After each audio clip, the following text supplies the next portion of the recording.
Welcome to my humble little office. My name is R. Keith Andrews. I am a spiritual guide and paranormal adept.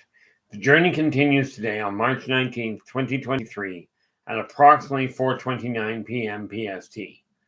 Now, I return to this world for one primary purpose, and that is to remind people that working together, we can make this a better world for virtually everybody. Okay, I call myself a spiritual guide simply because the tools I offer are the same tools I personally use in my day-to-day life. And the philosophies of life that I talk about are the ones that I personally live by. This is not a question of whether or not, of whether you should do what I say. This is a question of this is what I am doing. Okay. Now, before I get into things, we start off with Henry coming through with the door with the gold. Nathan right smack behind him with the silver, and then we have Kimberly welcome in with the bronze. Talk about getting off to a real quick start there. Hopefully your guys' day has been going well. Now, where am I looking for here? That is always my first question today. We only just got finished gaming about a half an hour ago, which always makes things entertainingly conflicted in a lot of ways. Let's see if I can find what I'm looking. Oh, I don't need that. I need this. Okay, and we are already live. This works out well. So knock the sound out, and we are good to go. Okay, and we have Eternity in with honorable mention. Now, with this in mind, it really is time that we start getting things moving in the right direction here, and really make the most of the opportunity to turn this world back around. Now, to that end, okay, I got thinking about it, and you've really got to get an eye and get a handle on where you're standing. Okay. This is a terrible trend. I'm down to 476 subscribers, which does mean something's a little screwy. Adam, how you doing? Glad you could join us. And we have Joe coming through the door. I'm looking at things, okay, and I came to a real solid understanding. You'd never, it's seldom that you really understand where you're going with your life. And people are told you've got to have your life in order, you've got to have a plan by the time you're 20. Most of the people, if you're going to succeed, most of the people I actually talk to, I find are in their late 40s, early 50s before they ever start making headway, before they ever figure out what they want to do when they grow up. Or for that matter, if they figure out whether they want to grow up at all. Okay, so we take a look at the way everything is. And, when I talk about it being an open forum, this means if you've got a question, okay, doesn't matter what the field, do ask the question. I appreciate if you put it in all caps so that way I can find it. Okay, because for me, all caps simply means you're waving your hand to get my attention. That was really a bad move. The issue of having a little bit of sugar before I sat down. But all it does is it makes it easier for me to find. Okay, now we start off with the idea that all change starts up here in the higher realms, in your higher self, your guardian angels, whatever you want to call it. The title doesn't, in all fairness, matter. I like the way that William Shakespeare put it centuries back. A rose by any other name would smell as sweet. Whatever you call your inspiration, doesn't matter what it is. If it gives you an inspiration, then it's what works for you. And that is the thing you really have to look at. Now, I've made several mistakes myself, not the least of which was just taking for granted the people that said they were going to do something would. And unfortunately, this has been an absolute fail. So here's the thing. Okay. And I mentioned getting started on this a little while ago. Okay. Take a look at what's working for you. Now let's just run a real quick numbers check here. These are books that I'm working on, okay? Because I've got to get these moved onto the desktop so I can find them all. So we start off with the idea of getting the books organized. So let's see. We have Yldrbac. 1, 2, 3, 4, 5, 6, 7, 8, 9, 10, and 11, and then we have, don't think they're done yet. Because we got to double check them anyway. 10, 11, and 12. Then we have Races of the World. These are all books I'm in the middle of working on and aiming to get out. Shadow, how you doing? Glad you could join us. I take it your day's been going well enough? Okay, then we have Races Volumes 1 and 2. We have Mr. Dreamcatcher. Of course, the Yldrbacian Chronicles are science fiction, science fantasy. Races of the Worlds are literally a reference manual. Okay, then we've got Mr. Dreamcatcher, which is a children's book, and Mr. Dreamcatcher Returns.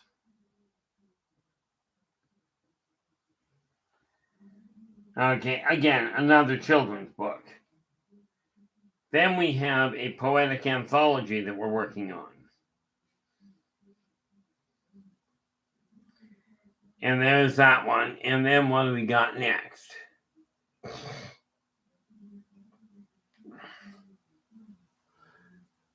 Yeah, I don't doubt that at all. My day has been just absolutely horrendous. Actually, my last couple of weeks have. I can certainly understand the night, the week being rather interesting. And of course, there's always the option of, are we going to make the weekend a good one? Well, from my standpoint, if I wake up and I'm not pushing daisies, I'm starting off on the correct foot. Now we have definitively, we have Believe in Yourself, which is already in print. We have Business.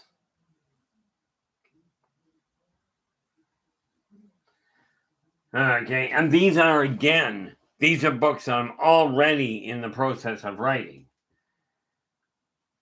Then we have Believe in Your Family. And in all fairness, those should probably have been done in a different order, but what the heck? Believe in Your Career. These are all simple tools that are going to be coming out that are easily accessible. At least the idea is for them to be easily accessible. And simple, very short pointing in fact of ways I've dealt with things. Okay, that have helped literally thousands of other people. Believe in Your Health. Believe in Your Spirituality. Believe in Your Education.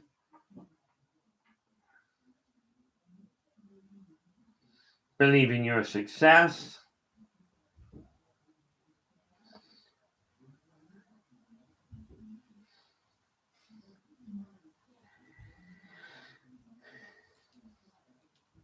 And we've got education in there already.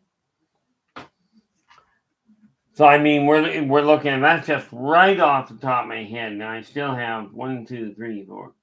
1, 2, 3, 4, 5, 6, 7, 8, 10, 11, 12. Oh yes. Then we have the other one here. We've got Believe in Your Finance. Okay. Now, Just looking to see if I'm missing something here. Probably.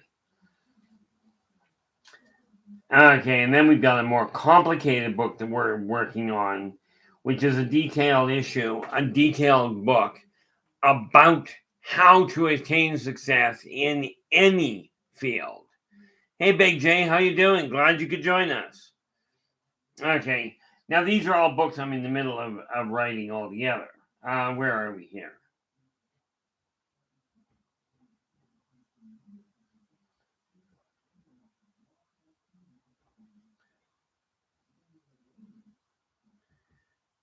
Okay, 1, 2, 3, 4, 5. Whoop. 12, 13, 14, 15, 16, 17, 18, 30, 31.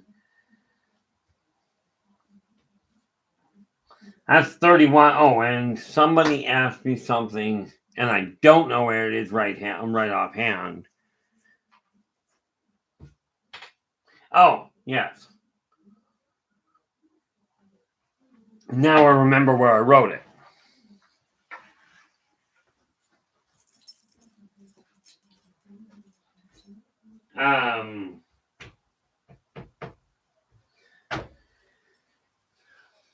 Those are small ones, but that's okay.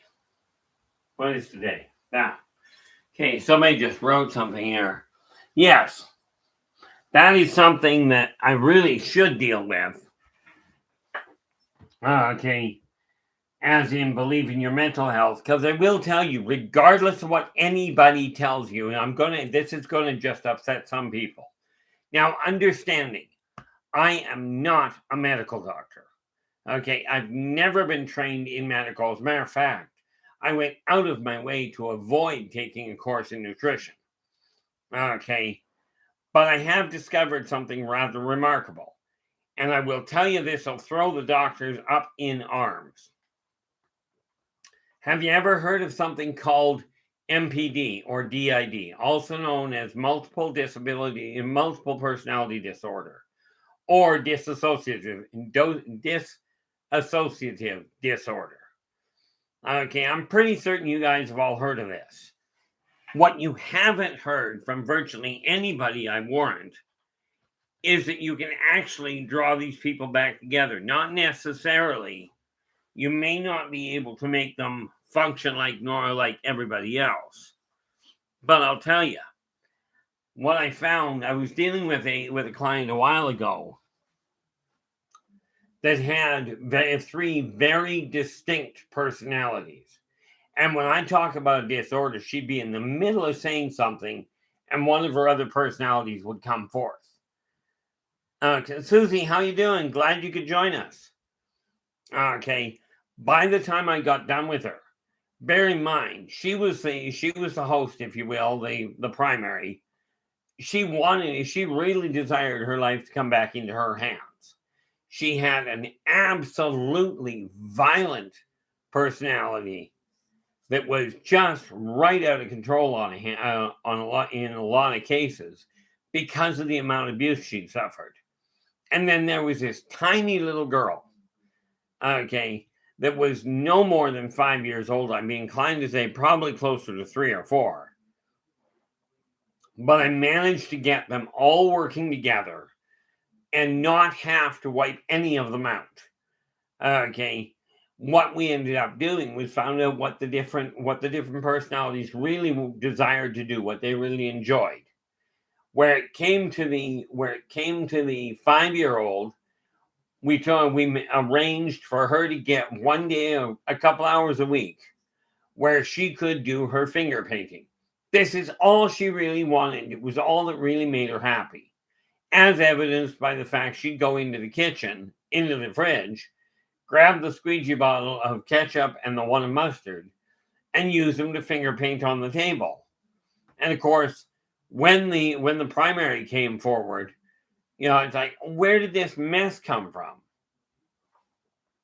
So I got to talking to her about ways to connect with these guys. Well, the little girl, we managed to get her a couple of days a week where she could go to town finger painting.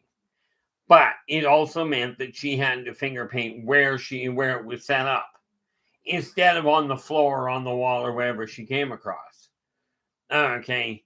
Now the violent one, the girl that was the primary, was not a fighter.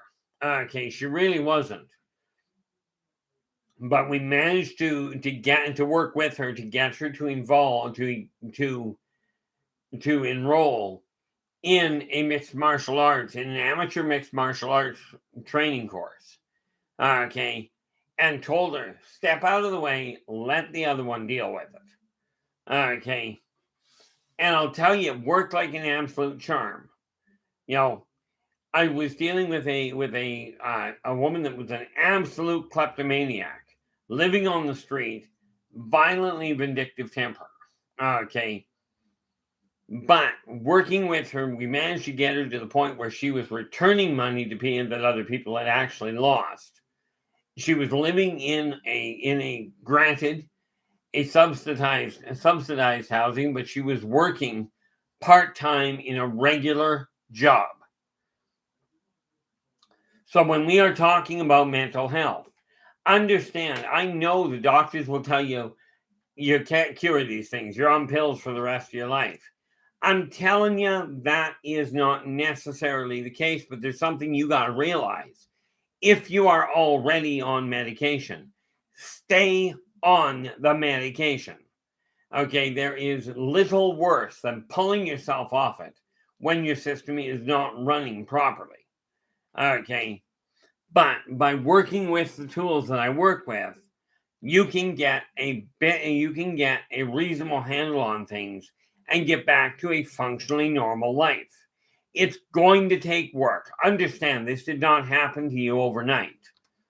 And any genius that comes up and says, oh, you enjoyed what you were going through to create the PTSD, you know, there are a few things that are more callous than that. Okay, but we will add that to this list here.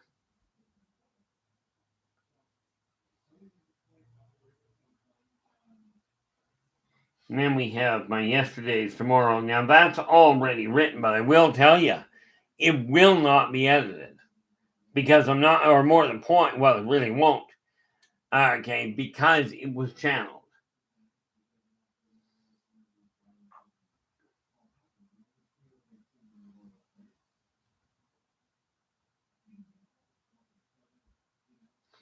Then we have Fortunes Forever.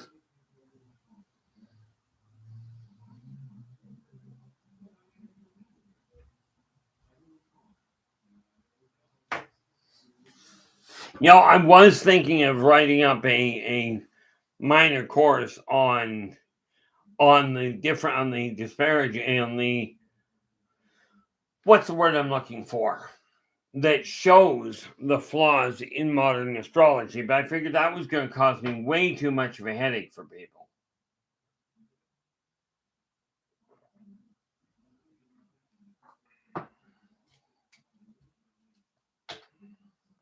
But right there, without even working at it, what do we got?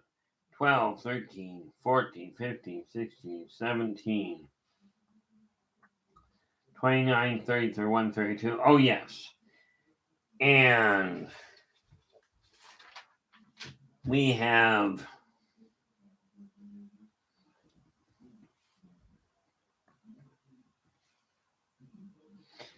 the Yldrbacian Chronicles. When you get to the end of book 12, turns out I did figure out how to wrap them around and get you right back to day one.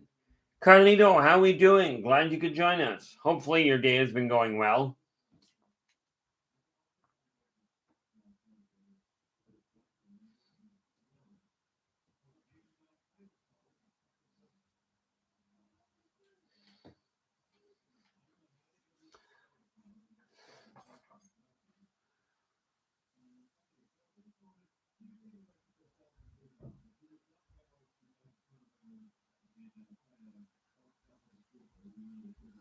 Uh-oh. Yeah, I find I avoid most peppers. As a matter of fact, I avoid pretty much all pepper. But for those of you that like spice, I caution you with some of the hotter ones. But absolutely, to each their own. Okay.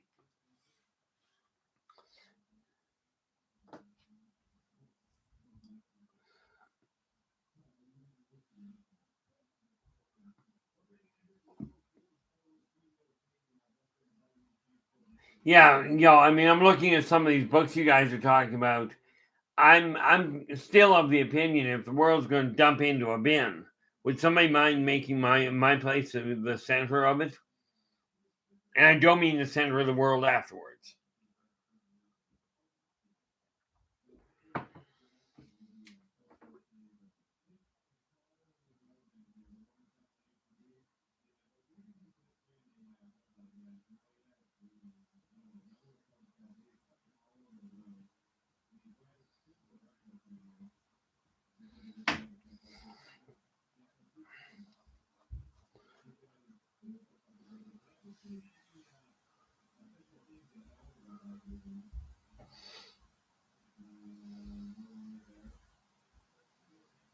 Well, hey, in all fairness, there, Susie, when you look at this, coffee comes from coffee beans, but there's all kinds of warm drinks that you can use to replace it, if you will. And I know you coffee lovers are going to sit there going, you can't replace my coffee. Well, probably not. Okay, I know I drink way more than I probably should, but the nutritionist gave me the go ahead. Of course, that's not necessarily the best option. But what I'm looking at is I'm just putting a list together here. What do we got? I miscounted here. I think that's 31. 12. Oh, there we are. 12, 13, 14, 15, 16, 17, 29, 30, 31, 32, 34, 35,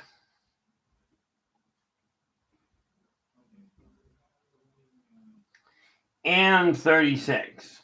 So yes, we actually have that I can spot right off the bat. And these are all projects all books I'm currently in the middle of writing. That's all I do it for, Susie.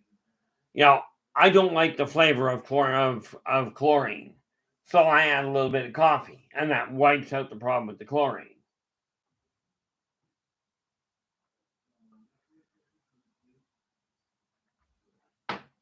Oh, did I put volume 2 in there? Races and volume 2. Okay, good. 2, 3, 4, 5. So, at present, and before the end of this week, and before the end of tonight, I will have that list pretty much moved onto my desktop. Hey Terry, how you doing? I'm holding myself together. It's a little scattered on occasion, but this week was rough. I found out just how much I really let the ball slip, and I'll take responsibility for it. But now I'm having to go, okay, the people that said they were going to be there to do things are not. This has become painfully apparent. So starting tomorrow morning, I really have to knuckle down and make the right things happen.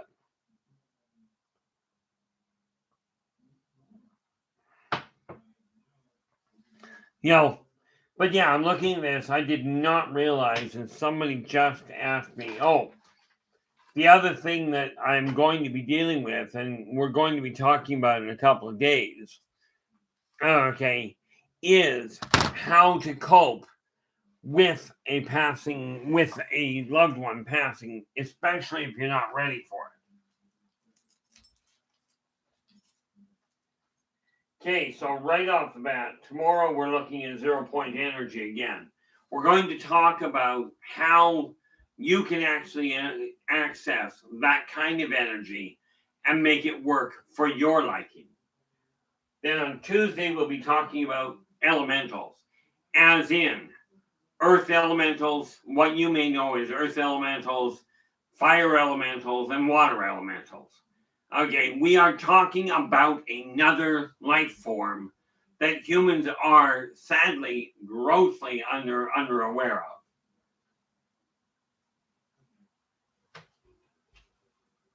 Oh, I left it over there. And then, yeah, on Wednesday we'll be looking at how to prepare where are we? How do we prepare for your parents passing away, especially if you're not quite ready to let them go? Again, I will tell you, even if you know when they're going to go, you may find it difficult to cope. Now, I think I just added one here.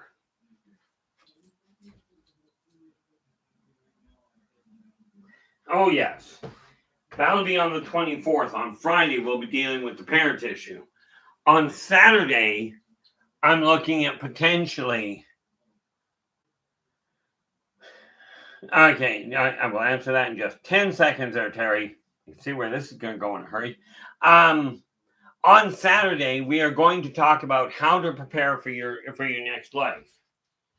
Okay, now this is going to upset people. I'm absolutely certain of it, and I'm hoping I'm wrong. I have been wrong before. I was wrong once. I thought I was wrong, and I wasn't. But Terry's just asked, Keith, do Jesus and Satan really hate each other? And if not, do they ever hang out? First and foremost, and this is going to set somebody off, understand this is my opinion from my experience. There is no way I'm going to prove it. Okay, but the answer is no, they do not hate each other. They both were working towards the same end with mankind, just using two different approaches. They were both sent down here.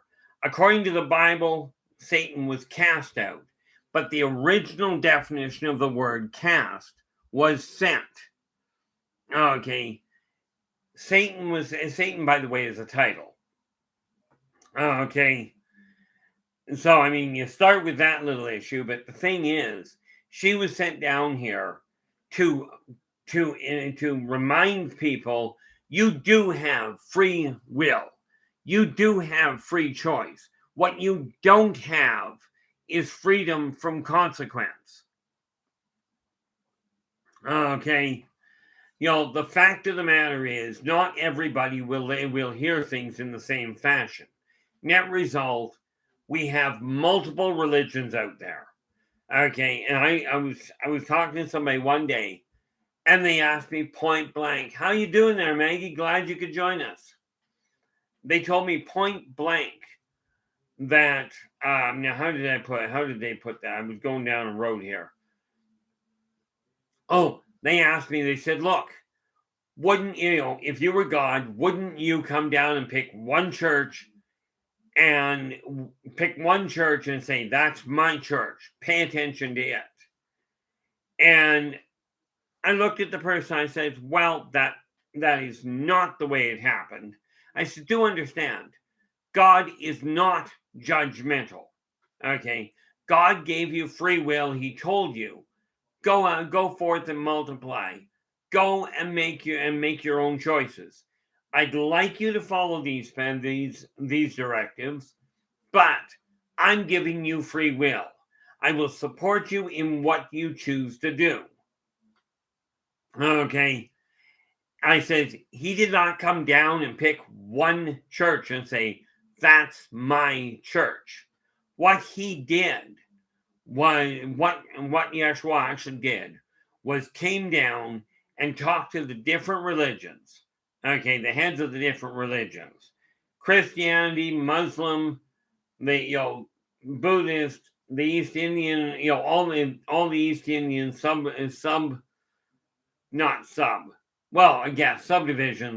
all the little different denominations, including the pagans and the so-called First Nations, the North American Indians. He also went and spoke to the Aborigines down in Africa. No, he spoke to the Pygmies in Africa. He spoke to the Aborigines in Australia. Okay. Simply put, he got around. But what he did was he went, okay, people, if you really desire to understand God, if you really desire to have some comprehension of his overall plan, I will give each of these religions a piece of the truth. Now, you desire to understand it. Get along. Share your information. Share your perceptions. Share your ideas. But above all else, love each other as I love you. Treat others as you desire to be treated. These were the fundamental backbones across the world. How you doing, Benny? Glad you could join us. Okay. Now, Yeshua came, well, yeah, he really did. Yeshua came down first. Didn't work out quite the way it should have. Okay. When Satan came down, tried a different method. Still didn't work. Then Yeshua came back down, tried a third method. Now, there were many other messengers that came along. Okay. And or many other times when Yeshua showed up, or for that matter, Satan showed up via a different name, a slightly different appearance, and said, again, get along. By the way, getting along does not mean shooting the daylights out of your neighbor. Okay, it does not mean suing everybody, suing whoever you can, because you were clumsy and short-sighted and burnt yourself with a hot coffee. Okay, it does not mean pointing the finger at everybody else. God, the politicians, the so-called elite, doesn't matter. Quit pointing fingers and take responsibility for your own actions. How you doing there, Carl? Glad you could join us. I do hope your day's been going well. Now, do Satan and Yeshua ever sit down and talk to each other? On quite a regular basis. You know, no, they definitely are not popular with a lot of people. My ex-wife, in all fairness, there, Terry, my ex-wife flat out told me she would never let me back in the church. Okay, understand, I walked out of the church years ago. Okay, but my wife told me flat out, I'm not taking you back into a church because you'll call the sermon on the pre and pastor on his sermon.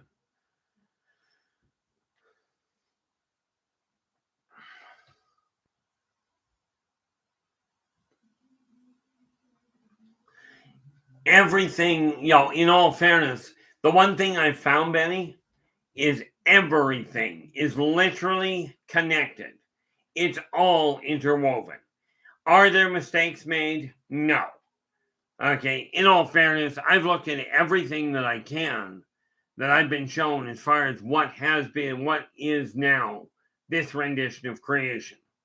Okay, now I'm going to address one of these neat little things that just absolutely irks a lot of people.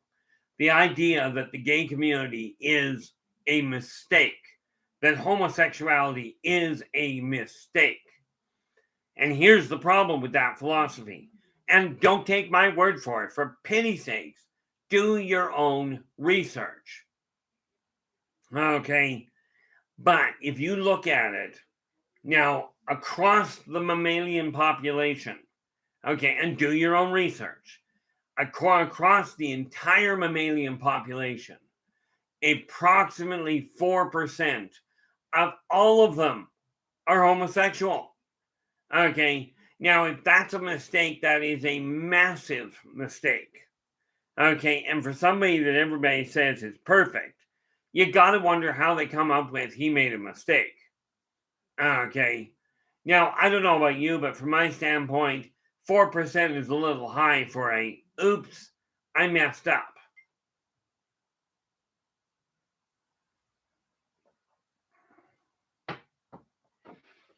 What have I got here? I keep putting that there. Yeah, I honestly, Carl, I don't look at much in the way of videos. I just don't honestly have a whole lot of time for it, as evidenced by the fact that right now I've got 36 books on the go that are already listed to go into print. So if you think about it, with there being 36, if I don't get my tail feathers in gear and get writing a lot more than what I've been doing, I'm going to run into other little hiccups. Ultimately, yes. And this is the thing, Benny. Okay, when you think about it, when we take a look at Yeshua and Satan, first of all, they both come from the same realm. Okay. And I'm talking way before we had heaven and earth. Okay. But you got to understand, both of them came into the equation going, you guys need a little bit of guidance. Okay. The help that we are waiting for, Benny, is sitting right in. How you doing there, Mr. L? The help you're hoping for is already here. You guys are already here. It's time to stop pointing the finger and blaming other people. Yeah, I'm definitely not well read. The reality of it is I get bored really easily. But apparently I'm not ADHD, just really hectic.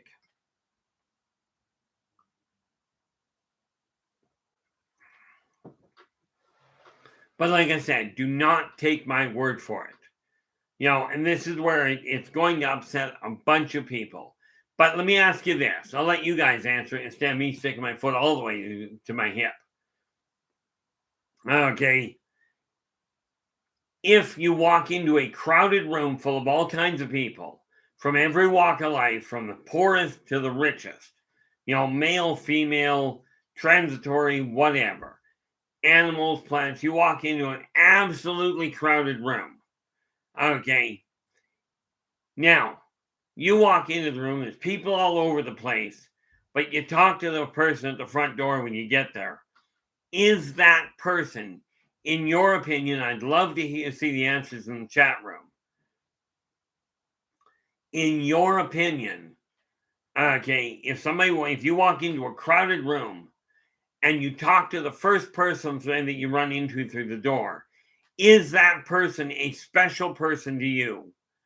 Okay, did you talk to them because they are a special person to you and represent a whole pile of really important people to you? Or is it just somebody you ran into and started talking to? Okay, this is the question that is not being asked. Okay, is that first person the one that you designed, that you really saw as special? Or was it simply somebody that was there that you started talking to because they were in front of you? I would love to hear your guys' input on it. Because I'll tell you, the last time I asked a question like this, I was told an interesting thing, that we were dealing with a bully. Okay, which is an intriguing outlook. But when we take a look at what have we got here?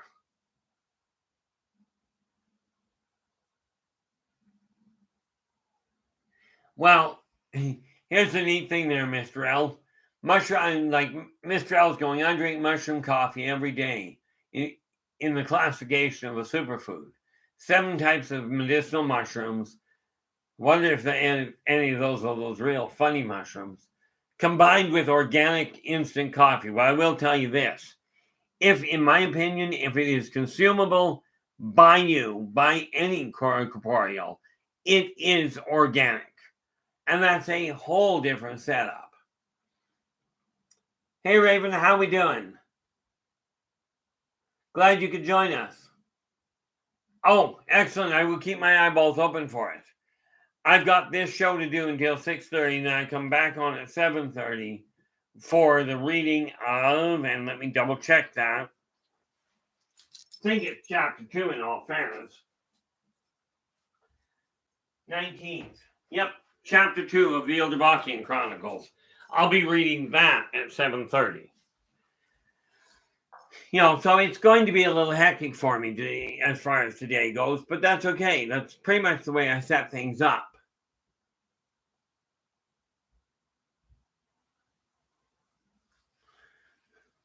Yeah, that was sort of my thought.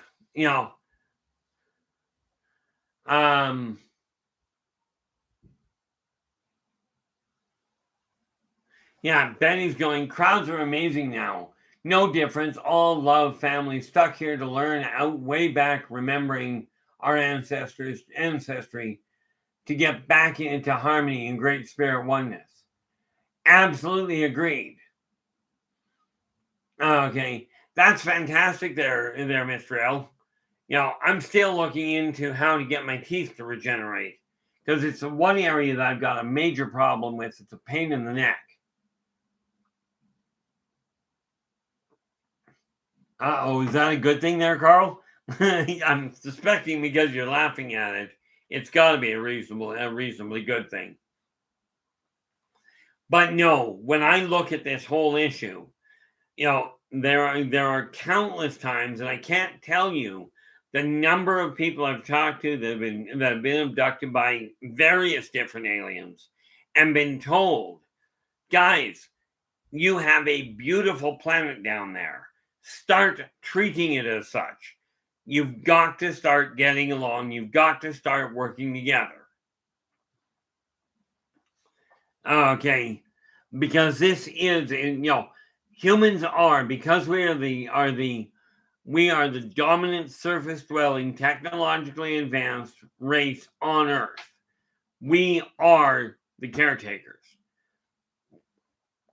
Now, rest assured, not everybody that is on the surface of Earth is human. The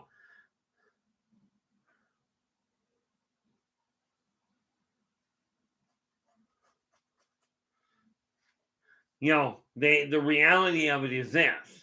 We have a responsibility, if to nobody else, what you're doing today is going to affect the way your life is running. This apartment, this office, okay, used to be an absolute shatter job. It used to be absolutely disastrous, at least in my eyes. Go back to my earlier videos, okay, and you'll see some rather major changes that have taken place. Okay. I do appreciate that, Benny. Here's the primary reason for finding out this way. See, I suffer from PTSD triggered by the hospital and the dentist. I'm virtually immune to local anesthetic, which means I cannot, the pill method, just does not work on my system.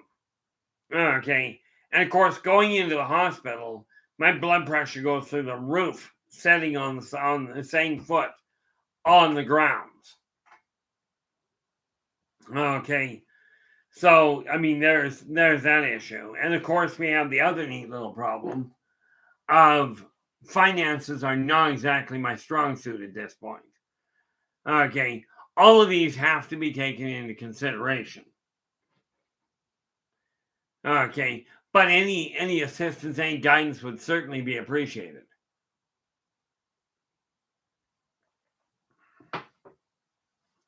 Now, when we take a look at this whole issue of what can we do as individuals, okay, we can take a look at the world and go, and literally go, I'm going to live life my way, and I'm going to blame everybody else for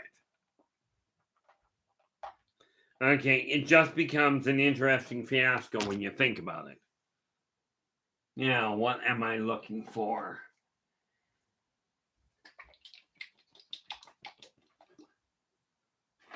No, that will be a bad idea. Just about grabbed a box of zip sticks. Not dip sticks, zip sticks. As in zip drives. There we go. That's what we should be talking about, what we should have said.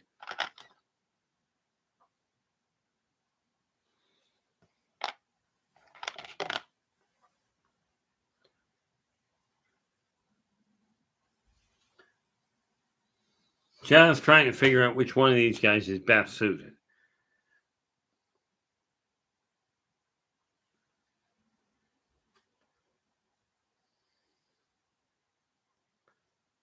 Yep.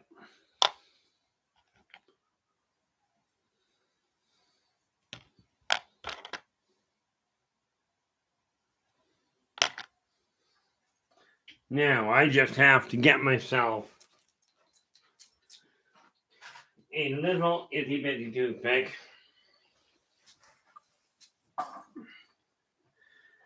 Because I figure, what the heck, we might just as well get something done here.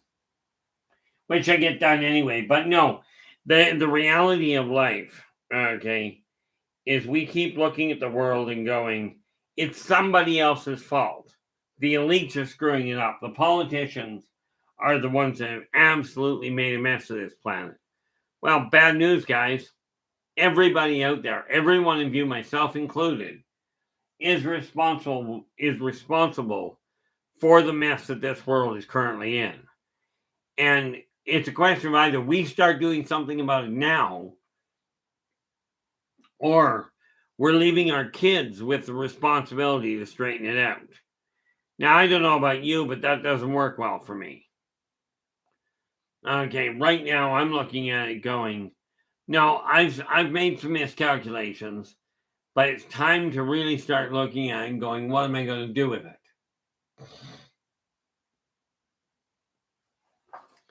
That's the sad part. I don't have, and like, I think they did, I think they did metal way back. I haven't been to a dentist in 40 years. Last time I was actually, more than that. Last time I was actually in a dentist where I stayed there, I was in grade 4. Okay, and they put a cap on one tooth. But I've lost all of my back molars. Okay, they're just sheared off the gum line, which means they're a mess. The only oh, wait a minute, I'd have been in my very early 20s. No, in my very late teens when they pulled all 4 of my wisdom teeth. Okay, but I was in my early 20s when I went in to get some work done because I had a tooth that had to go. The dentist would not believe me when I told him that the anesthetic hadn't worked. They ended up pulling out 2 teeth with no anesthetic. Since then, I can't set foot inside a dentist's office. Okay, something about the horror that runs through my head right off the bat on that one.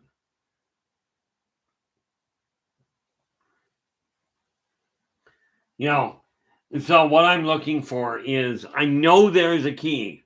I am absolutely dead certain somewhere in the body there is a key that will actually cure that problem, that I can actually rebuild the teeth. I just haven't quite remembered where I hid it.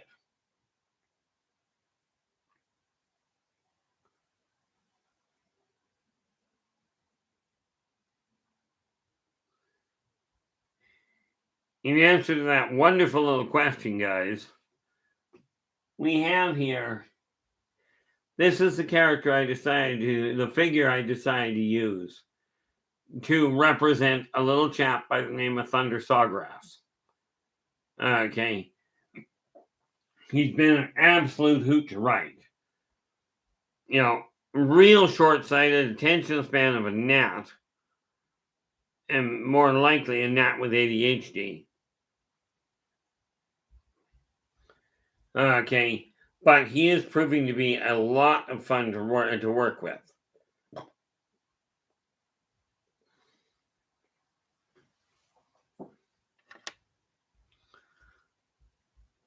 Yeah, what do we got? Let's get my glasses back on so I can see what was written here.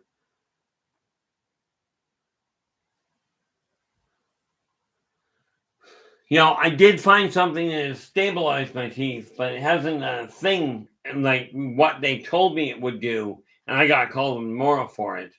It did not do a thing for the actual cavity.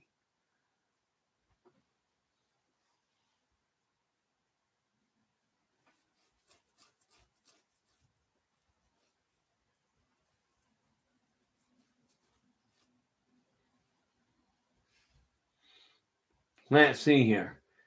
Yeah. Danny's just saying we are most important in power beings, in avatars in the universe. We are co-creators. We just don't remember because technology is involved, because abilities for most to understand tribal elders. The reality there, Benny, is as technology took over and was gifted with the responsibility of thinking for us, mankind seems to have not only lost the ability, forgotten the ability to think, but the desire to figure it out.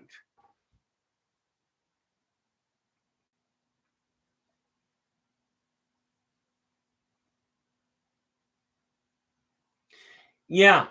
Now let me ask you this, Mr. L. Did you take the pill? Did you take pill sedation or IV?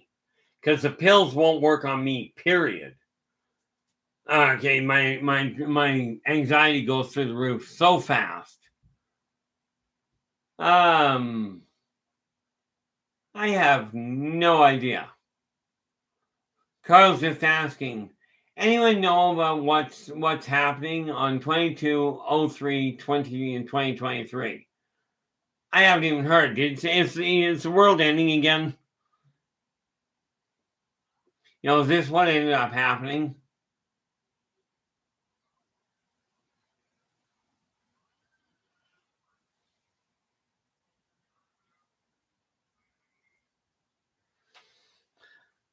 Well, there's an interesting concept, Benny. Like Benny's just saying that America is original. Egyptian and the Egyptian, Atlantean, Native Indian nation, they flipped it around. Well, I do know that the Egyptians were definitively here before the First Nation and before the states ever arrived, and before the states was ever put into functional practice. As far as this lifetime goes, okay, I know that sounds a little weird, but frankly, I was here when Egyptian was up and running, and I was here when and I remember coming across the ocean when the United States, as we know it today, was first initiated. But I will give you this: the so-called First Nations were not the first people on this planet on this rock. Okay.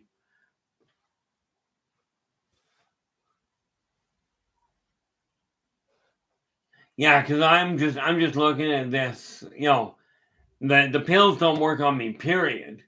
And for me to go in and get an IV, well, odd part there is they actually expect you to go into the hospital, and I have a problem getting into the hospital.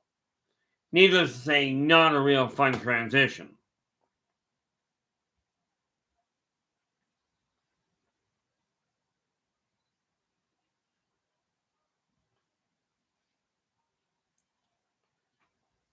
So what I'm doing here, okay, is again as per usual. I'm sitting here. I'm going, okay, what do we do with this? Well, I got so many of these little figures to paint that I figured I might just well work on a couple of them, which to me is working out quite well, but we have motion here.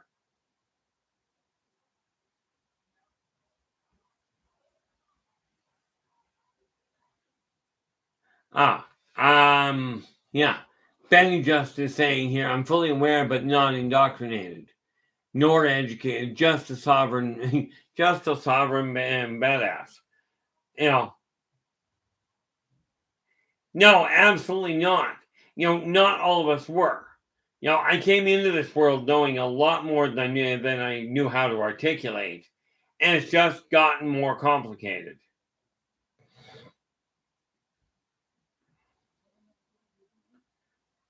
That would be a nice change.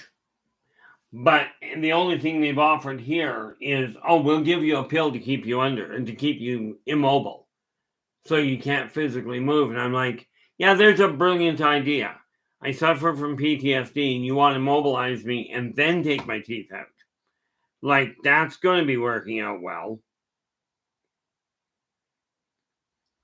For some reason, I seem to have a little bit of a hiccup where it comes to trusting certain procedures. Part of that may be because I remember the Spanish Inquisition all too well, and the fact that during the Black Death, I was a full-blown doctor, if that's what you wanted to call it. Okay. I know what they did. I know what they went through. I've never researched it. Okay.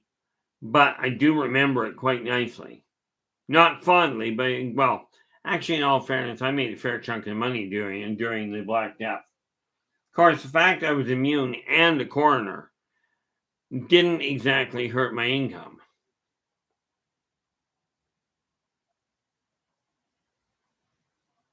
What have we got here?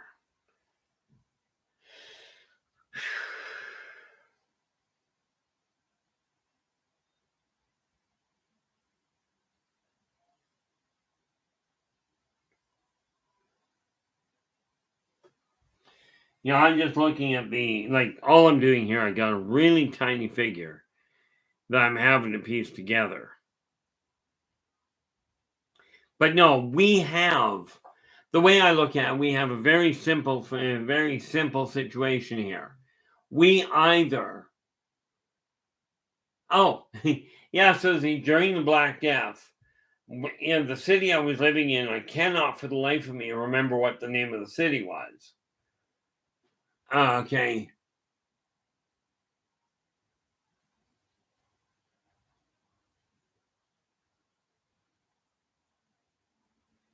No, I didn't smoke firecrackers, but on the other hand, I remember years ago, when I was in my early 20s, everybody in the neighborhood was lighting off fireworks.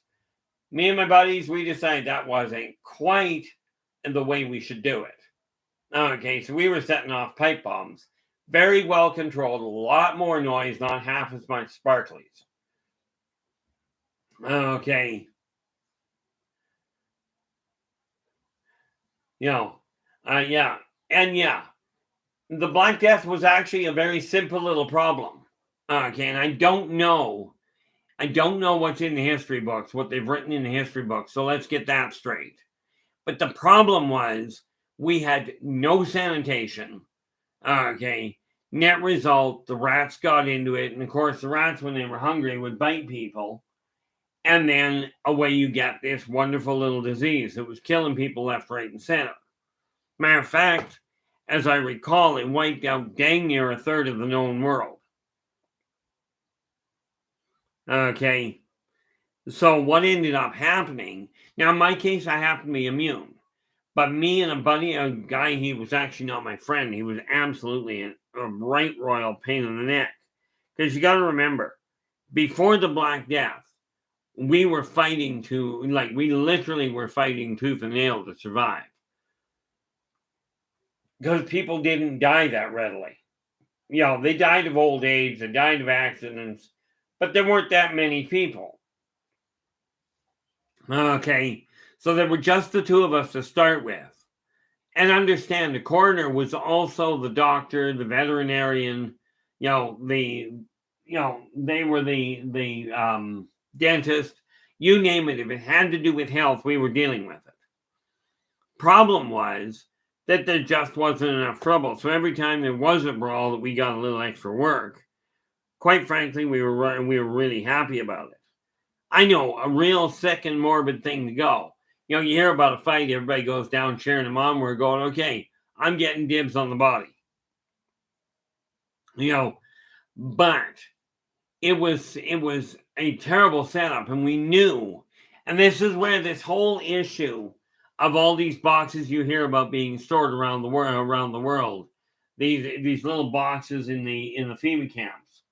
Okay, when the Black Plague when the Black Death first started to surface, we found out about a city about 150 miles north of us, up the coast of England. Okay, we found out about it, that it got hit. And we all knew, both of us knew we were going to get swamped, that this was going to be a mess.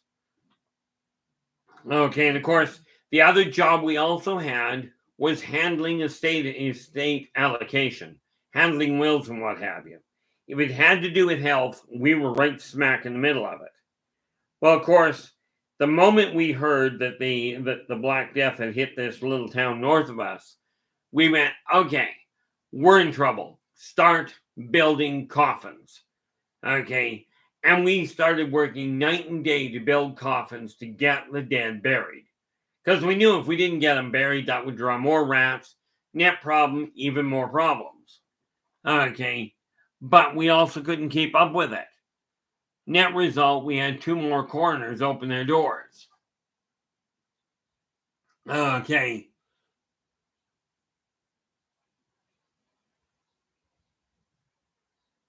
Now the thing is, we brought 2 more people into our little community trying to build coffins. We could not keep ahead of the game.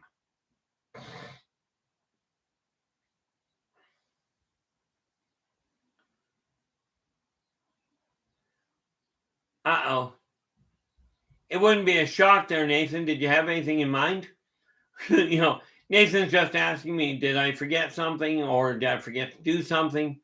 I've had a past head injury, so it's totally possible. I'm not entirely certain, to be honest with you. Okay.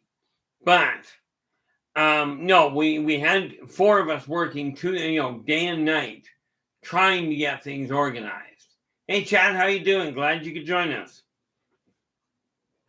And what ended up happening was when the Black Death hit, we still didn't have enough coffins.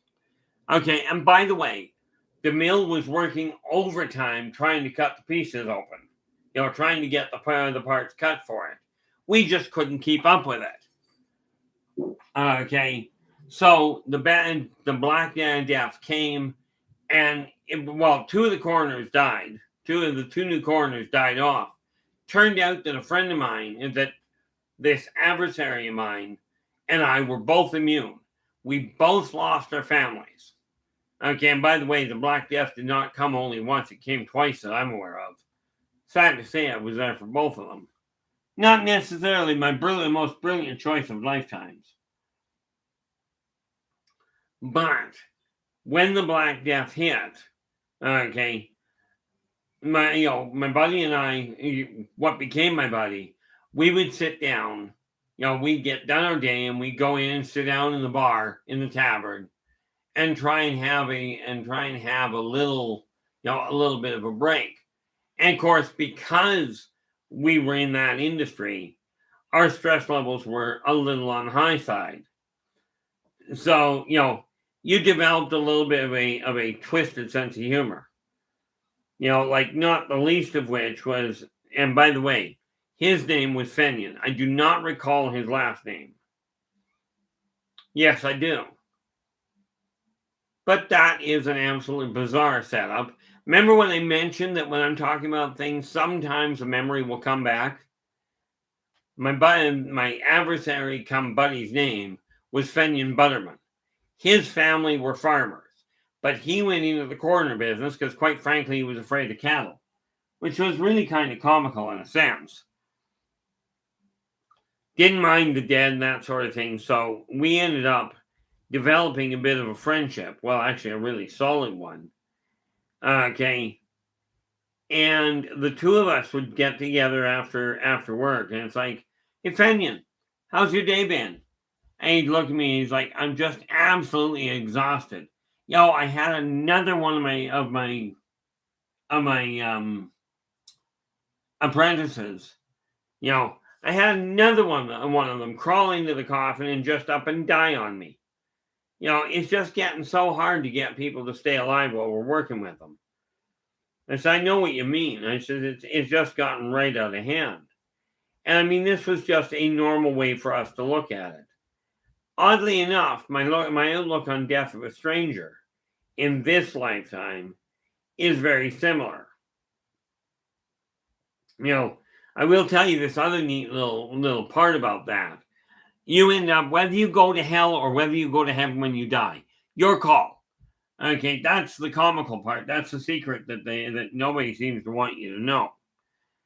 Okay, so whichever way you go, that's up to you. Okay, but the idea of you're trapped there for all eternity. Eternity boils down to when you remember that all you have to do is tell these geniuses to leave you alone because you're leaving. That's all you got to do. But I can virtually guarantee when you get over onto the other side, you're not going to remember that. Okay. So it really is an issue of making certain that you get your head on straight regarding what you're looking for.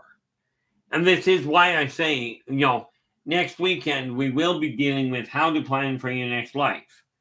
Now, we're not going to cover how to prove that the plan worked. Okay, but my belief is that if we can give you something to work with, maybe instead of fearing death, you can figure out how to enjoy life a little more. Okay, I cannot, I can explain it for you. I cannot understand it for you, and I certainly cannot make it happen. Okay, and that might be a little overstated. From what I've come to understand, I might be able to make it happen. Fact of the matter is, I won't.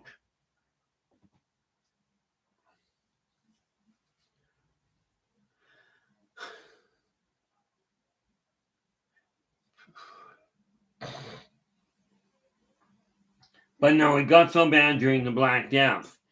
In today's world, it almost looked like the Monty Python skit. The skit. When the two corners are wheeling the wagon down down the alleyway going, bring out your dead, bring out your dead. I tell you, I took a different look at it. Said, enough of this, I'm exhausted. Tell your dead to get out here because I'm just pushing the wagon along. Amazingly enough, it didn't actually work that well. We still had to go in and get them. They were very uncooperative. Don't know why. You'd think after they died, they'd learn their lesson a little and actually cooperate a little more. Didn't quite work out that way, though.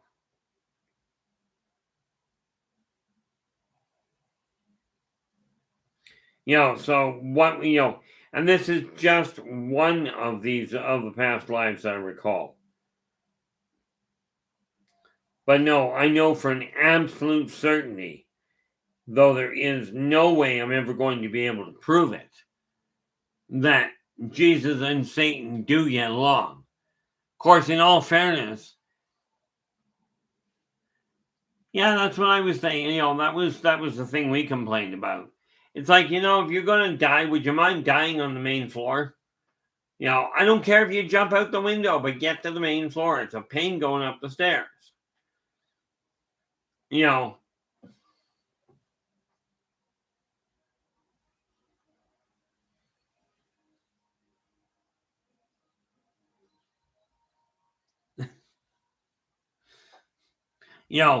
But no, when I take a look at the world, okay, I see it in a very different light than many do, in case you hadn't noticed.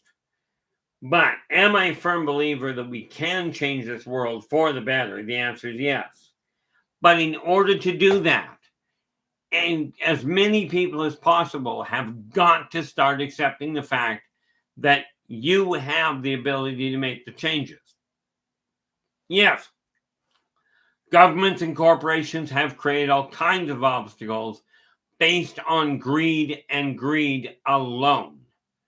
Okay, it's got nothing to do with the cost of what they're doing. It has to do with control and greed, period. Okay, or a fear of lack of either one of those things.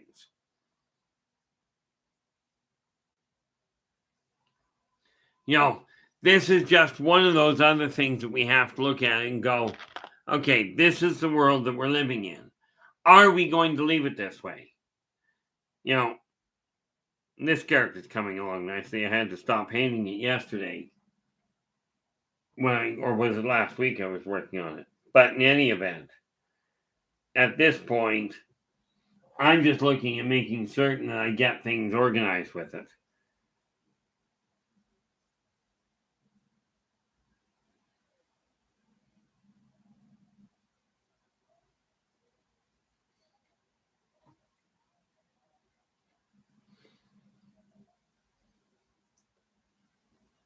I really should go and get my light. What do you think?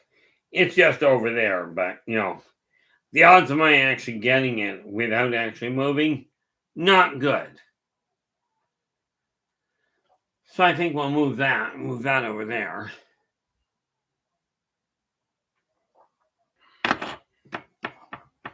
But I've got this whole list of books I'm working on here. Okay. And like I said, I'm looking at 36 books right now that are listed. I'm pretty certain I'm going to add more to them before I get done. Because that's just the way that my life works.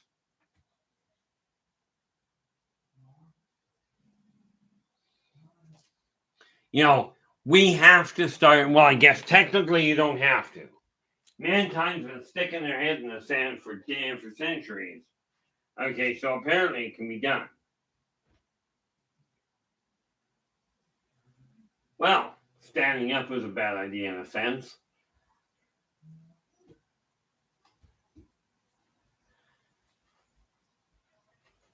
The reality of the world is this. We have the choice. We can accept it the way it is. We can point the finger at anybody you choose. Okay, but let me ask you this.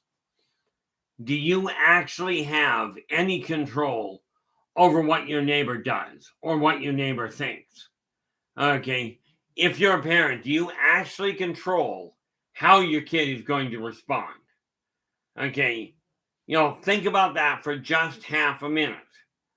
Okay, I'm laying odds that none of you actually have definitive control over your own kids. And we can all safely say, yeah, your parents probably didn't have any control over you. So let me ask you, with that in mind, is it reasonable to point the finger at the so-called elites, at the politicians, and say it's your fault the world is screwed up? It's your fault I'm in debt. Okay, it's your fault I drink too much. Okay, is there any functional practicality there? Okay, if there is, great, I'd love to hear about it. Frankly, I have not seen anybody come up with a viable option on that one, or more to the point, a viable explanation. Now, going back to this whole thing of Jesus and Satan and that side of it, okay, did Satan come down and tell Eve, eat the apple? Well, the answer is technically no. Okay, don't get me wrong, he came down and did suggest that she eats the fruit. But from my recollection, the apple itself was North American. And last I checked, Adam and Eve did not grow up in North America. Okay, however, I will tell you this. The Garden of Eden is not in one tiny little location. This planet you are on is the Garden of Eden. It is up to you to bring that beauty, to bring that life back to the surface. Okay, it is not somebody else's doing. Okay, now I do recall years and years ago saying, William Shakespeare made a really brilliant comment. He goes, if the dead were to get up and walk, we would have one massive population problem. And when you think about it, he couldn't have been much more accurate. Okay. The other thing I'd like to pop a bubble on, which is going completely off kilter here, but what the heck, we're on a roll. Rumor had it that Michelangelo or Leonardo da Vinci was extremely disorganized. His mind was all over the place. I will tell you, he had everything in his shop lined out perfectly, right down to the, he even numerized much of it based on the current date. Okay. But he was meticulous in his planning. Okay. It was an absolute terror when it came to detail. In all fairness, if you think about it, there's no way he could have drawn up the schematics or the artwork that he did if he wasn't attentive of details. Okay, this is just one of those neat little issues that we're looking at.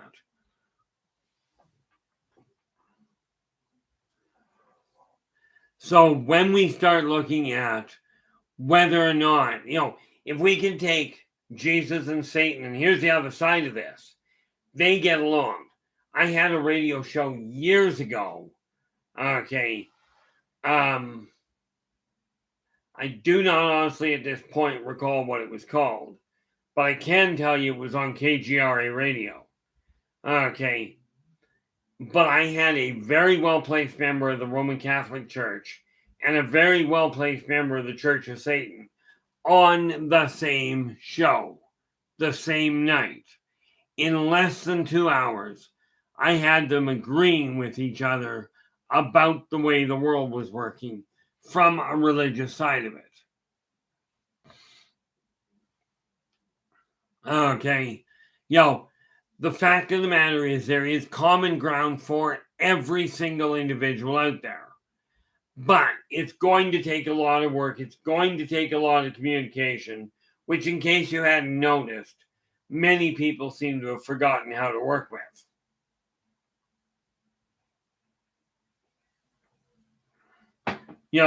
Now we're sitting at a point in life where if we don't get our act together, if we don't start working together and encouraging each other, and I know it can be done, this chat room is this chat room is a living proof that it's possible for people from all walks of life to get along, to meet in the middle, to find a common ground. But you have to be willing to put the negative perceptions behind you. You've got to be willing to look at the world and go, this is something we can do. Now, I'm going to ask you a real loaded question here, guys. But how many of you are up to the challenge? Okay.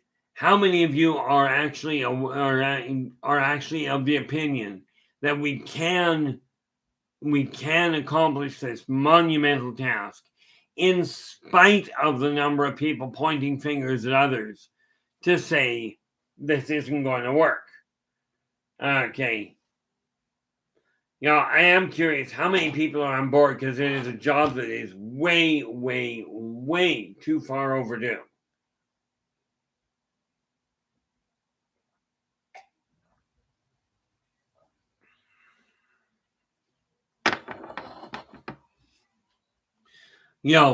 What we have to start doing is going, okay, fundamentally, does somebody's hair color make them a different person? Okay. Do the clothes actually make the individual? I'm just wondering. No, I don't have one visible. There's an old saying that goes, clothes make the person. But if that were the case, does it not make sense that if you're in the military, because military uniforms are virtually identical, if clothes makes the person, does it not stand to reason that all members of any given military would treat each other or would respond in the same fashion if clothes made the person? Does it not stand to reason that every person wearing jeans as a commercial show would be a very devout working, and I'm going to say this to you really badly because it comes out that way, they would be a very devout, hard-working alcoholic? Because every time, of course, they all would have to have a cowboy hat, because that is what the marketing shows is a real cowboy. Now, I don't know about you. Myself, never took to it.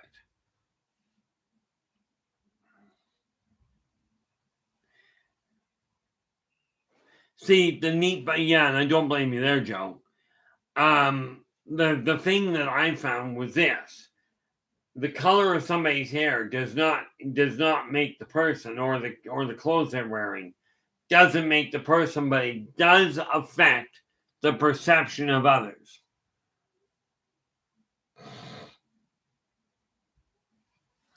That can be the biggest problem there, Kimberly. I know the whole situation on that. Kimberly's just going, I see past things like that. I see the soul, but that gets me in trouble. It's kind of like my tendency of going, okay, I've got a thought, let's spit it out, and then I've got my mouth going, wait. Should not have said that. Should have said that in a better way. Sadly, I don't listen to that very much. What it is imperative we start doing is looking in the mirror and going, am I treating people the way I personally desire to be treated?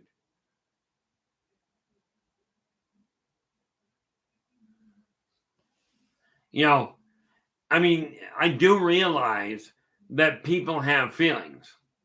Okay. I also realize that many people will take those feelings and use them to manipulate other people. One of the worst ones I ever saw happen was a guy went to break up with his girlfriend. And his girlfriend goes, if you leave me, I'm going to commit suicide. Okay, if you leave me, I'm going to kill myself. Well, the guy stayed with her. And then she made the mistake of asking me my opinion. And I just looked at her and went, I find it hard to condone a relationship based on emotional blackmail. Okay. After that, she never spoke to me again. I got over it pretty quick. I just had a ding come in. There we are. Now, one of the things we have to remember is if you're going to change the world, you're going to have to change your life. People talk about desiring the world to change, but not desiring to change their own life. Okay. And that is a massive problem for a lot of people. I don't know about you, but I'm not happy with the way my life is going, so I'm in the middle of altering it.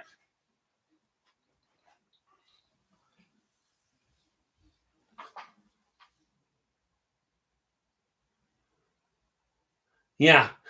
Kimberly's going, my issues are from my trauma. People pleasing, ignoring the red flags, believe what people tell me. I treat people how I want to be treated, but not always reciprocated. Could not agree with you more. Okay.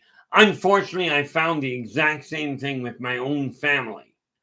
Okay. Where you treat people, and I strongly advise this. I absolutely encourage it. Regardless of what you've been through, no matter how much hurt you've gone through, it is absolutely critical that you maintain your position of do unto others as you desire them to do unto you. Remember, energy out, energy in. Okay, what you put out, what you put the effort into, that is what you are encouraging to come back to you.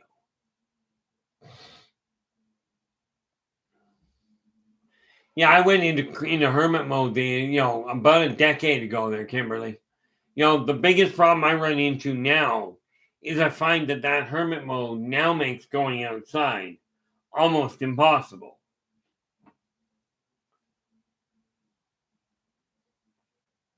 I think I'm missing something here.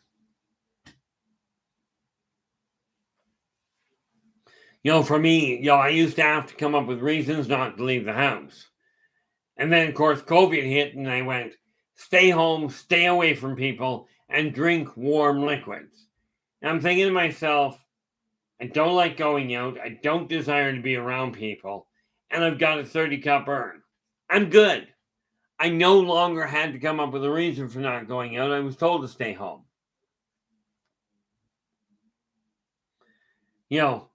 My problem right now is I sleep at really stupid times. I'm averaging only 5 hours a night. But, it's not 5 hours solid. It used to be, and it's something that we have to get around to changing again.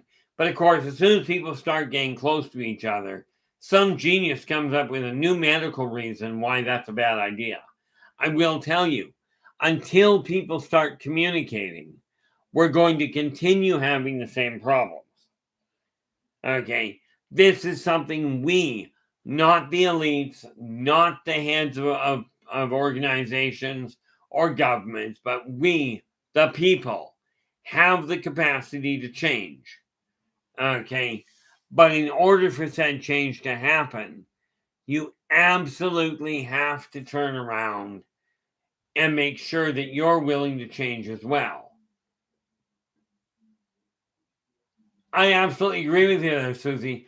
The biggest problem that I run into, that I found, is that people's imagination has been stifled really badly. Now, here's a neat little fact you may not be aware of. I call it fact because it was shown to me and it was proven. Okay, but if you take two marketing executives, put them in separate rooms, and tell them, come up with marketing ideas. Okay, you give them 8 hours. Odds are they'll come up with a couple each. Okay, so you've got four ideas together when you combine them. But if you take those two same marketing executives, put them in the same room, and tell each of them to come up with two ideas, one of those fourth ideas, will trigger a fifth idea. Net result, marketing math boils down to 2 plus 2 equals 5. Okay.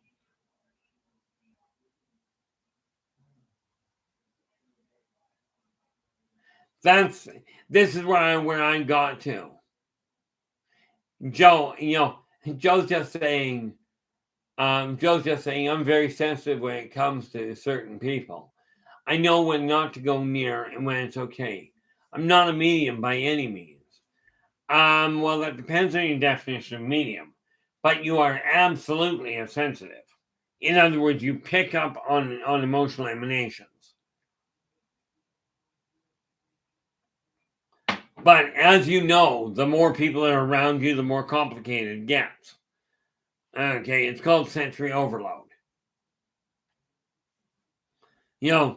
I look at the way the world is right now, and I've got to believe that it can be turned around, but you guys are going to have to give me a hand to do it. I'm not going to be able to do it myself. It's just not going to happen that way. Okay, but by working together, okay, and now think of it this way. In 1 hour, I can personally do 1 man-hour's worth of work. In 1 hour, we've got right now 13 of you in the chat room. Okay, so right now, if I got around to organizing it, or anybody did, we could take that group of 13, all of you guys together, in one place, and in 1 hour, get 13 hours of work accomplished. Okay, this is the world we're living in. This is the fundamental truth of it.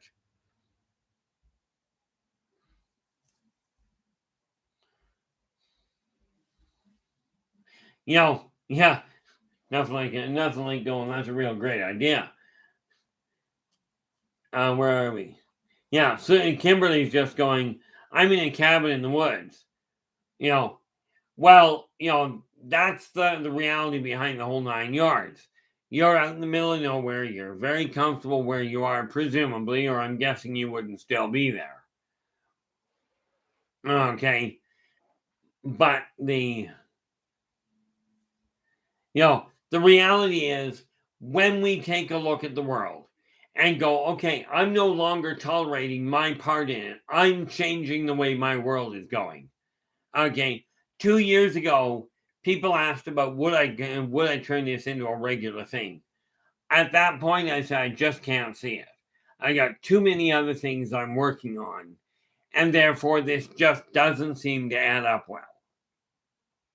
Okay, but when we put our heads together, draw on each other's strengths, and bolster each other's weaknesses. We can turn this world back into something that we can absolutely see akin to paradise. Okay, but it's something that we're going to have to do as a unit, or at least with independent effort. Okay, because the reality of it is, if we don't take control of this world now, and we start treating it the way that it requires being treated, we're not leaving a functional world for our kids, or for loved ones, or for family. You're just not going to do it.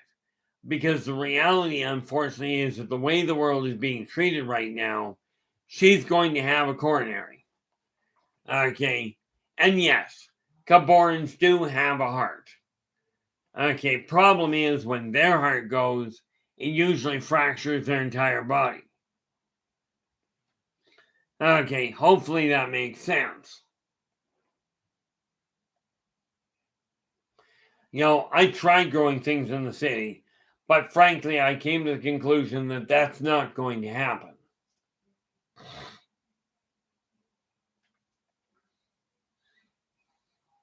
Yeah, as you can see, I've moved it. What is that? I really do gotcha. Oh, I know what that is. I'm looking at that black thing up there. It's my belt pouch.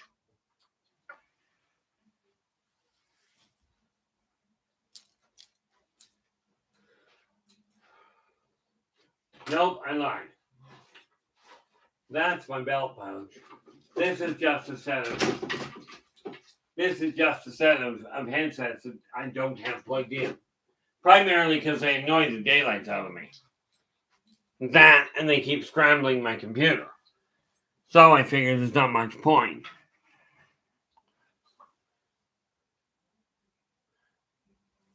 Now, oh yeah, the neat part there, Susie, is I can kill an air plant in 3 days.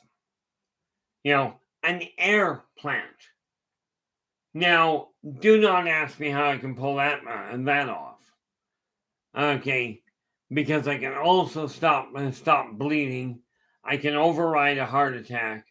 I've already had quantified proof that I can find missing bodies, that I've been able to identify people from simply their energy pattern.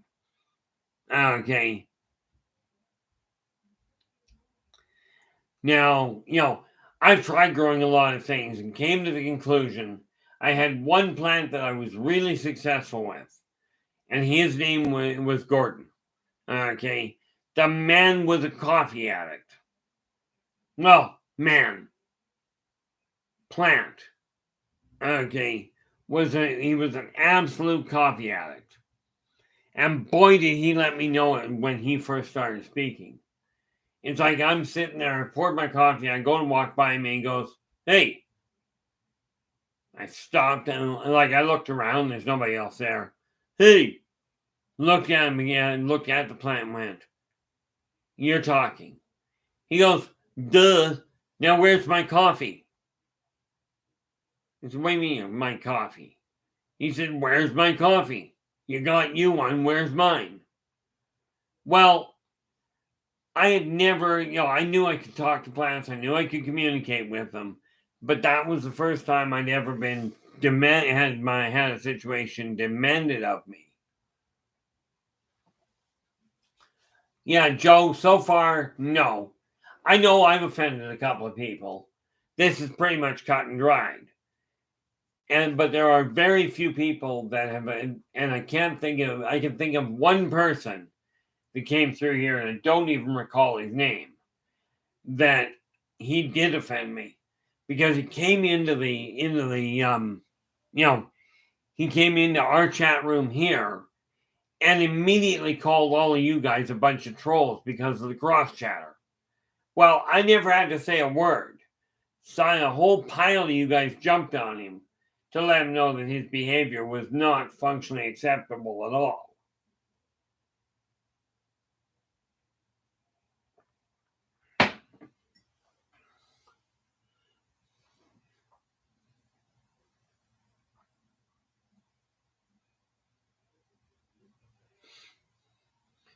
Yeah. Joe goes, I hope I don't offend anyone on here, but just the sight of a cop vehicle, my stress anxiety level goes up. See, I don't have that problem with cops. I've been pulled over twice by cops and ended up at gunpoint with them. I wasn't doing anything wrong. Honestly, I really wasn't. I was driving a vehicle in one case that was a dead ringer for a problem child. Okay. So I mean, that was the first problem. The second time was on Halloween. I think I showed you this gun, but for those of you that haven't seen it, I was dressed as a road warrior. So, of course, I had the jean jacket, the torn jean jacket, the torn jeans, the whole 9 yards. But the frightening part for the cop was I had that on my dashboard. Okay. Now, when he saw that on my dashboard, he nearly had a coronary. Okay. But if you take now, bear in mind it was late at night. Okay. And this was sitting on my dashboard in the dark. Okay. But take a look at the barrel on these things. Bear in mind, there used to be two of these little bubbles here. The second one was right here for the hammer. Okay. Okay. Now, here's a barrel for you. Okay. Now you can see why the poor cop nearly had a coronary. Okay, but yes, it's a single shot. It would be classified in standard vernacular. There we go. It would be classified as a break too, where it would break here. The barrel would bend down. You plug a couple of rounds into it. Okay, clamp it shut again, and away you go. But here's the kicker. This particular weapon, okay, this is solid steel. Well, hollow steel. Okay, it was simply a steel pipe that was welded together. This whole handle is all one piece of wood. These are putty. They are simply stucco putty. Okay, and then of course you've got a little bit of welding down here for the trigger. But this was on my dashboard. I was dressed in road warrior gear, including a yellow Iroquois haircut. Okay, he got a little edgy. Don't know why. Couldn't figure it out. Of course, I took it all in stride.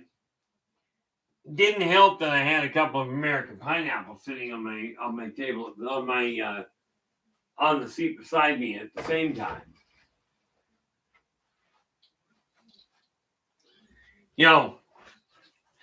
But do I worry about the police myself? No. Okay.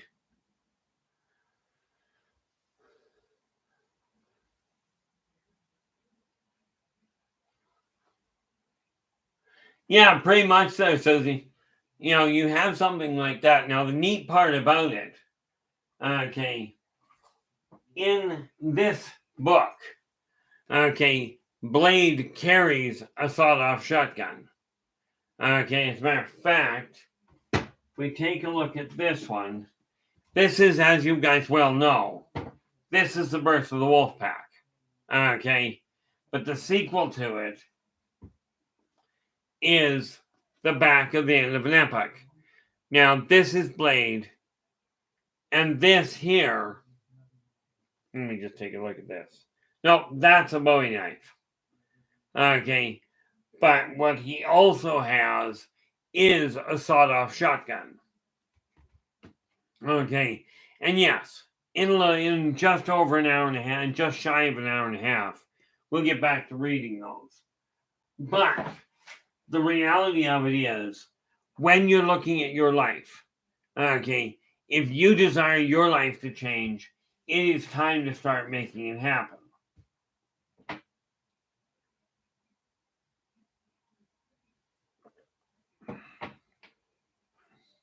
That's just the reality behind it. The other thing that we have to remember here is literally, if you're not content with your life, first rule of thumb, take a look at where you are. Acknowledge you're where you are. You may not remember how you got there, but I will tell you this. Other people may well have shafted you. Complaining about it, pointing the finger at them, tearing a strip off of everybody because of it is not going to change what happened. Okay, so it's time, effective today, to really get a look in the mirror and go, where am I standing and what has got to be changed for me to be happy with my life? Okay, not for me to be happy in everybody else's life. Okay, now, when we're looking at this whole situation, okay, people have told me that empathy is a very, it's almost a useless ability.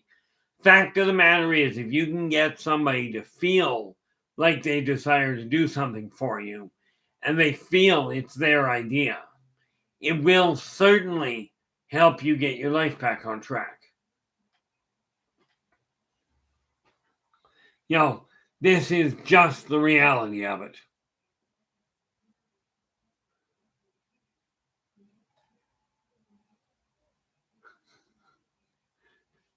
I'm guessing, Susie, this means you were proposed to in the Neanderthal fashion. Came out to the woods, grabbed you by the hair, and drug you back to the preacher. Which is an interesting idea, but I think it's really sad rendition.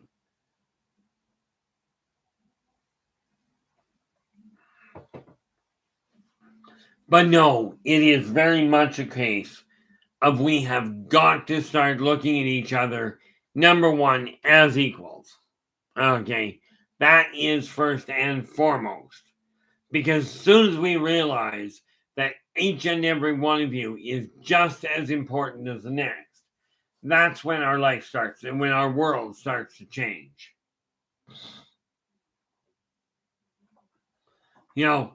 I've looked at a lot of things going on. I've watched mankind's creative capacity collapse almost unilaterally on a complete front. Okay, it's collapsing because people are being encouraged not to think. Okay, take a look at the new movies coming out. Usually they, right now, are a carryover from a past movie, or they're a complete knockoff and a rebuild.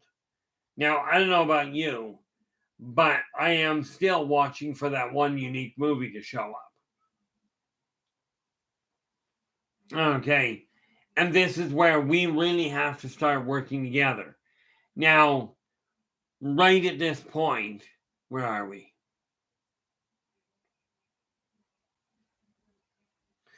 The fact of the matter is, I watch daily. I watch reports of millions of people gathering in front of a computer, in front of a congregation, or in front of a preacher. They're standing there and they will listen for hours as somebody says, worship this God, do exactly what he says, and you will be saved, because he is a vengeful, vindictive God. Vengeance and vindictiveness are corporeal matters. God does not have these components. He didn't see the point in hanging on to them. Technically, he's got them, but he makes the choice not to use them. Remember that thing about do as I say, not as I do?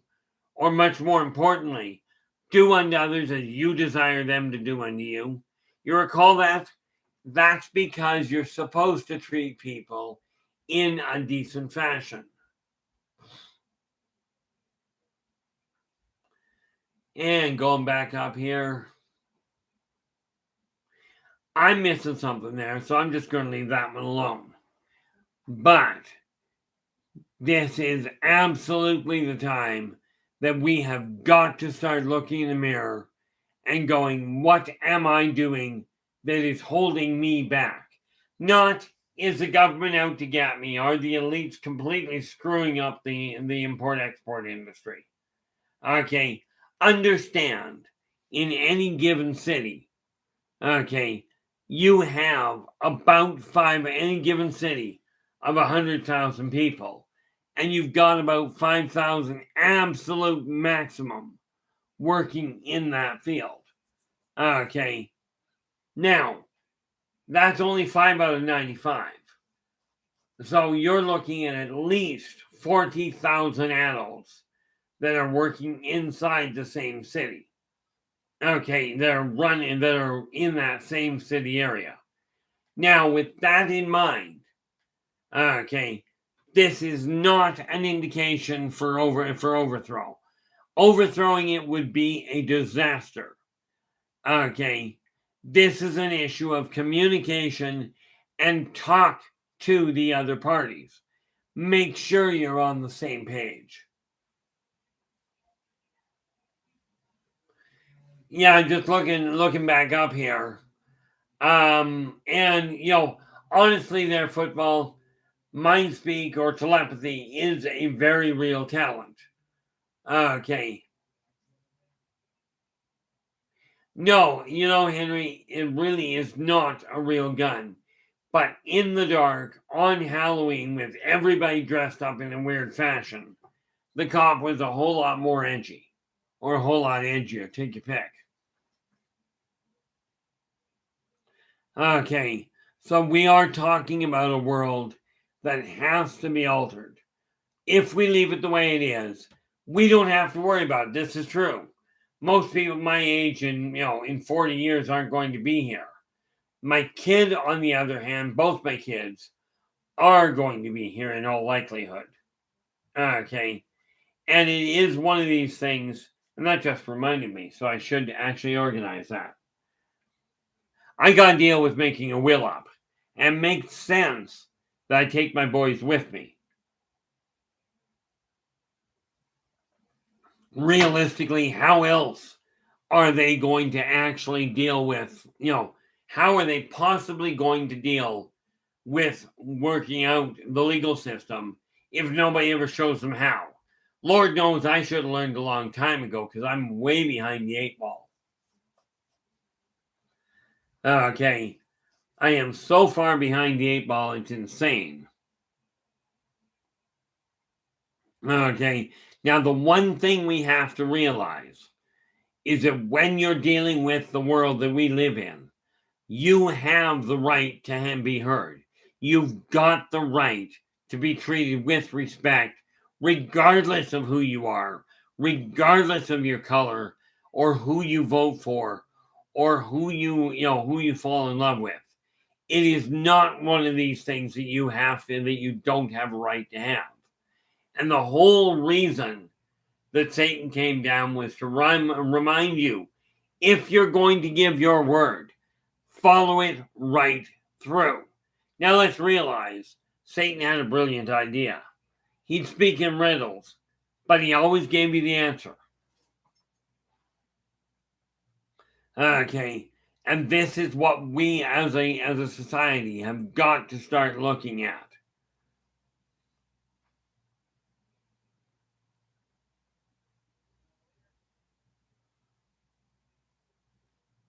One of the things that I have discovered is that as I get things moved into place, the Return to Paradise will be coming out as soon as I can get it out. It's still a bit down the road. Last year was a write-off. So I learned from that point to go, we're not going to be dealing with that. We're not going to give you a date. This is when we'll have it. It is our top priority right now. And if we move that over there,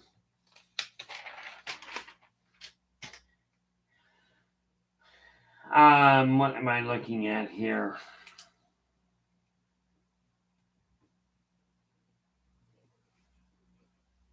There we go. Post topic list. Okay. And again, guys, if you have questions, okay, if you like the stream, do give us a thumbs up. If you've got questions, regardless of what the question, what field it's in, absolutely ask us. And don't forget to hit that subscribe button in the top or in the bottom right corner there. Okay, but if you're going to ask a question, I'm asking you, please put the question in all caps. It's like waving your hand for me to see you.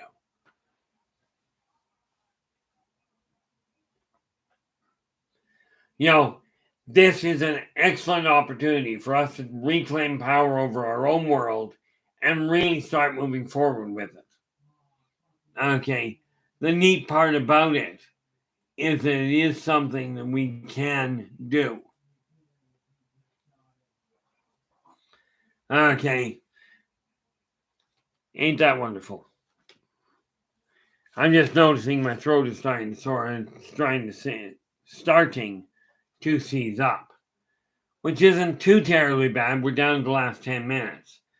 Okay, now that said, I am going to go and get something to drink.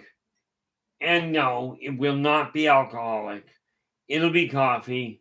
Or if I really want to be stupid, we can grab this. Okay, now this is 3 drinks, and you get to figure out which one I'm not likely to ever drink. This is electrolytic balance. Okay. This one over here is coffee. And then we take a look at the third one. The third one is this. This is, or more to the point, this was hot water and Dawn soap. I'm thinking this is a lousy thing to drink. I haven't actually tried it. I'm not going to try it. I'm going to suggest you don't try it. Okay. But I've got these 3 drinks on the go, and I just have to keep an eye on it.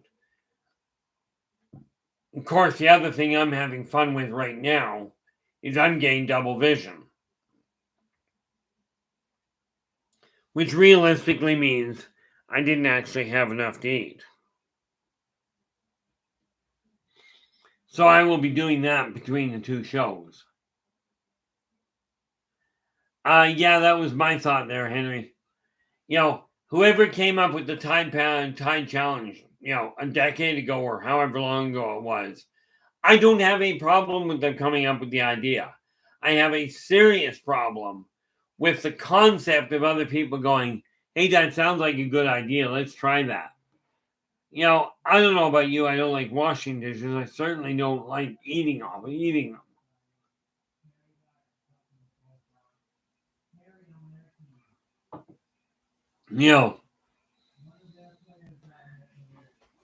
I think this is peach, but same idea.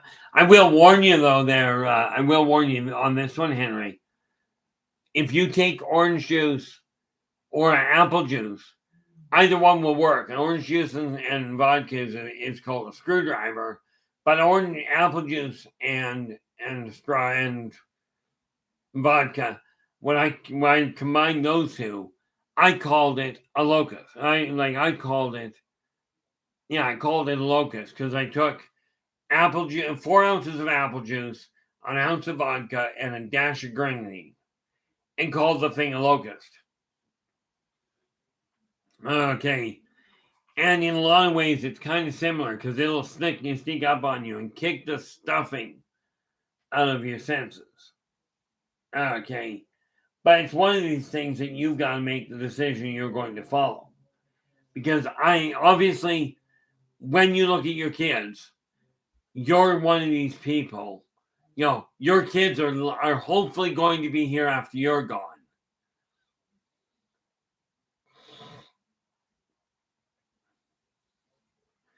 Yeah, I don't blame you there, Susie. It's also the most powerful position, even beyond the owner. The dishwasher has the most power in an entire kitchen setup because the owner can say, "This is what I desire done," and either the cook or the waitress can sort it out. Okay, the waiter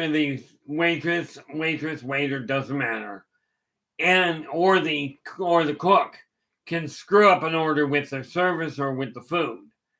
But but nobody can sort out the mess that happens when a dishwater and washer does not keep the dishes clean.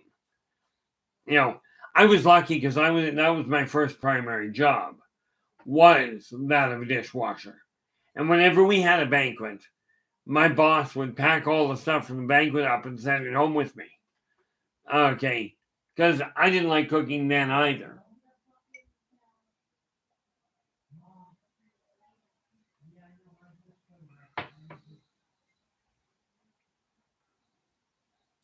Yeah, I remember one day I went looking for work before my leg collapsed completely. I went looking for a job, and I walked into this restaurant. I'd been unemployed for a number of months. And I walked into the restaurant and I told the boss, here's my resume. I'm looking for work. Right. And he opened my resume up and looked at it and goes, you've got 24 years in the restaurant, in restaurant work. I mean, yeah, I started young. He looked at me and goes, do you have any resumes out anywhere else? I said, yeah, I got them all over the city.